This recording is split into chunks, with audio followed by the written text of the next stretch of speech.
দেউতাহঁতৰটো ভাবটো নালগে নেকি, সংকোচ নালগে নেকি দিবাৰ কাৰণে, সেইটো কথাই কৈছোঁ। এতিয়া কোনো বেয়া ভাবি নলয় কথাখিনি। হেল্ল' এভৰিৱান, কি খবৰ আপোনালোকৰ? আশা কৰোঁ চবৰে ভাল, লগতে মোৰো ভাল। আজি এটা নতুন ভিডিঅ'ৰ সৈতে আপোনালোকৰ মাজলৈ আহিছোঁ। ভিডিঅ'টো সম্পূৰ্ণকৈ চাব আৰু যদি চাই ভাল লাগে তেতিয়াহ'লে মোৰ চেনেলটো ছাবস্ক্ৰাইব কৰি দিব। এয়া ভণ্টিয়ে পথাৰত আহিছে গৰু নিবলৈ, সংস্কাৰিত ছোৱালী। হেল্ল' চাই দিয়া এবাৰ। এইয়া জুম কৰি দেখুৱাই দিছোঁ তাইক কিন্তু ভয় কৰি ৰ'ব গৰু নিবা। গৰু যে যাওঁ যাওঁ লগাইছে ঘৰত, একদম মানে যাবই যাব। তাই ফুটিয়ে বুলিব পাৰে নাই। দে বল দে। হৈছে এতিয়া ঘৰত যোৱা এই কথা। হেল্ল' আগে গৰু পিছে পিছে তাই। আৰু পিছে পিছে মই এতিয়া পথাৰতে আছোঁ। এখন চাওক, চবৰে মানে গৰুবিলাক লৈ গ'ল। এতিয়া আমিও নিব আহিছোঁ, এতিয়া লৈ যাওঁ আৰু দেৰিও হ'ল। মোৰ মাতটো একদম মানে বেহুৱলা হৈছে, বহুত কাহ হৈ আছে।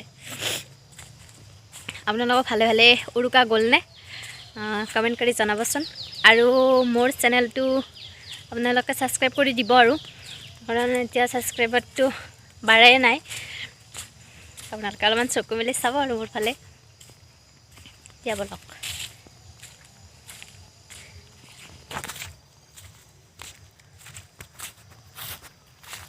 সিহঁতে যাই পালে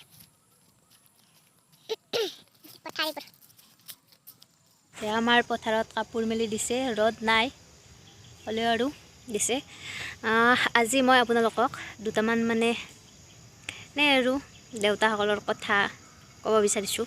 মানে চব দেউতাই মানে আজি মই যেনেকৈ মোৰ দেউতাৰ পৰিশ্ৰমখিনি দেখা পাইছোঁ, তেনেকৈ মোৰ নিচিনাকৈ আৰু 10জনী ছোৱালীয়ে দেখিছে, 10টা ল'ৰাই দেখিছে, সকলোৱে দেখিছে। চাকৰি কৰাই হওক, চাকৰি নকৰাই হওক, মই কাকো নকওঁ যিকোনো কষ্ট নকৰে, কষ্ট কৰিয়ে টকা ঘটে বা ইনকাম কৰিয়ে খায়। তাৰে ভিত্তিত মই দুটামান কথা ক'ম আপোনালোকক। কথাকেইটা হ'ল মানে আমাৰ দেউতাহঁতৰ পইচাবিলাক এতিয়া উৰুকা গ'ল, যিকোনো পৰ্ব হওক বা ঘৰ এখন চলিবলৈ পইচা লাগে। সেই পইচাবিলাক দেউতাই যোগাৰ কৰে। দেউতাই যোগাৰ কৰাৰ কাৰণে আমি খাব পাওঁ, 3 টাইম ভাত খাব পাওঁ। যি লাগে বুলি কয় সেয়ে আমাক দিয়ে। স্কুল কলেজৰ পৰা হওক, কাপোৰ কানিৰ পৰা হওক আদি কৰি সকলো দায়িত্ব দেউতাই লয়। কিন্তু দেউতাৰ পইচাটো খৰচ কৰিব আমাৰ বেয়া নালাগে। মানে আমি যদি কওঁ আজি মোক আজি 100 টকা লাগিব, লাগিবই। মই আজি অমুকত যামেই, মানে আমাক দেউতাই পইচাটো দিয়ে। মায়ে ঘৰৰ কামবিলাক কৰে, মই নকওঁ যে মাৰ কষ্ট নহয়, মাৰো কষ্ট হয়। ঘৰ এখন চম্ভাল কৰি থাকিব লাগে, চব বস্তু চাব লাগে। ঘৰত যদি হাঁহ মুৰ্গীৰ পৰা আদি কৰি আছে সেও চাব লাগে, মানুহো চাব লাগে, ভাত পানী বনাই খুৱাব লাগে। কিন্তু মই দেউতাৰ কথাটো এইকাৰণে কৈছোঁ, দেউতাই পইচা ইনকাম কৰে। পইচা ইনকাম কৰিলে সেই পইচাটো আমি অযথা যদি খৰচ কৰোঁ কিমান বেয়া লাগে। এতিয়া মোৰ লগত এটা ঘটনা ঘটিল।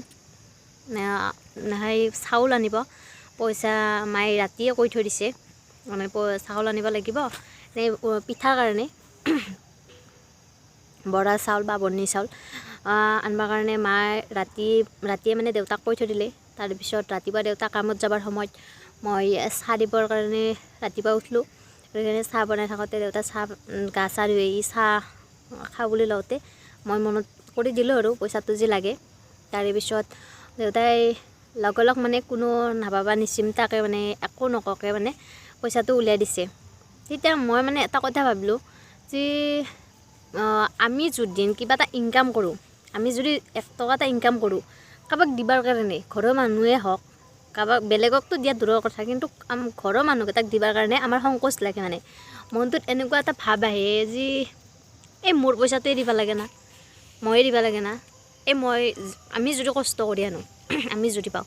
আজি মই ছোৱালী মানুহ, মই বহুত কিবা কিবি মানে চিলাই হওক বা টিউশ্যন কৰাই হওক আদি কৰি আমি কিবা কৰি কিনে পইচা পাওঁ, বা কোনোবাই দিয়া পইচাই হওক, মানে দিবৰ কাৰণে আমি খৰচ কৰিব টান পাওঁ। কিন্তু দেউতাই সেইটো নাভাবে নেকি? মই সেইটো ভাবোঁ, দেউতাৰ কি মনত সেইটো মানে ভাৱ নাহে নেকি যে মই দিব লাগে নে মইহে মানে ঘৰখনৰ নেকি, মানে সেইটো নাভাবে।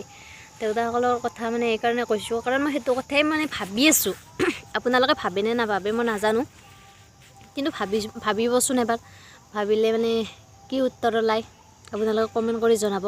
মোৰ মানে বহুত দুখ লাগে আৰু যেতিয়া নিজৰ পইচাটো খৰচ কৰিবৰ কাৰণে আঘাত লাগে, দেউতাহঁতৰ কেনেকুৱা বা লাগে মানে ইমান কষ্ট কৰা, মানে দিনটোৰ পৰা দিনটোক গেলে কষ্ট কৰে, গধূলি সময়ত পইচা পায়। সেই পইচাটোৰ বিনিময়ত কিমান কাম কৰিব পাৰে। চাকৰিয়াল সকলোৰো কথাটো অলপ হ'লেও বেলেগ, মানে কষ্ট কৰে, কষ্ট নকৰে বুলি নকওঁ মই, কিন্তু পইচাটো অলপমান বেছি পায়। কিন্তু আমাৰ হাজিৰা কৰা সকলো দিনটোৰ পৰা দিনটোক গেলে কষ্ট কৰে, কিন্তু হাজিৰাটো কম হ'লে এখন ঘৰ চলাব লাগে। চলাব লাগিলে সেই পইচাটো যি আনে, সেইটো পইচা যদি আমি অযথা খৰচ কৰোঁ কিমান বেয়া লাগিব ভাবকচোন। সেইকাৰণে ভাবি চিন্তি মানে আমাৰ মধ্যবিত্ত সকলতো বেছি মানে আৰু চিন্তা। আমি লোকৰ ঘৰত যাবও নোৱাৰোঁ খুজিব, বা পৰিশ্ৰম কৰাতো আমাৰ সেনেকুৱা ল'ৰা ছোৱালীসকলৰ। দেউতাই অনা পইচাকেইটা মানে অপব্যয় খৰচ কৰিব বেয়া লাগে। আপোনালোকৰ হয়নে ক'বচোন। মোৰ মানে বিৰাট দুখ লাগে, মানে যদি পইচাকেইটা অপব্যয় খেদাওঁ কেনেকুৱা বা আঘাত পায় দেউতাই। দিয়াতে দিয়ে, কিন্তু বা মনত বা কি মানে ভাৱ লাগি থাকে, যি ইমান কষ্ট কৰি অনাকেইটা মোৰ ল'ৰা ছোৱালী মানে যদি অপব্যয় খৰচ কৰে, সেইটো ভাৱ আহে। সেইটো হ'ব নালাগে। মানে ক'লো কথাটো, মনৰ ভাৱটো মানে মোৰ মনটো মানে অলপমান খেলি মেলি লাগি আছে মানে দেউতাহঁতৰ কথাটোত। মানে কষ্ট কৰা পইচাকেইটা মানে জল্দি যেতিয়া কওঁ যদি স্কুলত লাগে স্কুলত দিবৰ কাৰণে উলিয়াই দিব, বহীৰ পাত লাগে বুলি কাৰণে উলিয়াই দিব, ক'ৰবাত যাব লাগিলেও পইচা উলিয়াই দিয়ে। কোনোদিনো একো নকয়, কিয় লাগে বা ময়ে দিব লগা মানুহ আছোঁ নেকি, এনেকৈ নকয়। কাৰণে আপোনালোকে ভাবি চাবচোন, ভাবি চাই মোক কমেণ্ট কৰিব। মই কথাখিনি কোৱাৰ কাৰণে কোনো যাতে ভুল নুবুজে, মই মোৰ নিজৰ মনত অহা কথাটোৱে কৈছোঁ। কাৰণ মোৰ নিজৰ চকুত মানে মই দেউতাক কষ্ট কৰা যিহেতু দেখিছোঁ, সেইকাৰণে মোৰ ভাৱটো প্ৰকাশ কৰিছোঁ আপোনালোকৰ আগত। কিন্তু এইটো নহয় যে কষ্ট কোনো নকৰে, কষ্ট চবেই কৰে, কিন্তু টকা পইচাৰ ক্ষেত্ৰতো কথাটো কৈছোঁ মই। মানে মানে দেউতাহঁতৰটো ভাৱটো নালাগে নেকি, সংকোচ নালাগে নেকি দিবৰ কাৰণে, সেইটো কথাই কৈছোঁ। যাতে কোনো বেয়া ভাবি নলয় কথাখিনি। আজিলৈ ভিডিঅ'টো ইমানখিনিয়ে, আৰু মোৰ চেনেলটো আপোনালোকে যাতে আগবঢ়াই লৈ যায়, ময়ো যাতে কিবা এটা কৰিব পাৰোঁ আৰু সেইটোৱে। আজিলৈ হ'ব, আকৌ এটা নতুন ভিডিঅ'ত আপোনালোকক লগ পাম।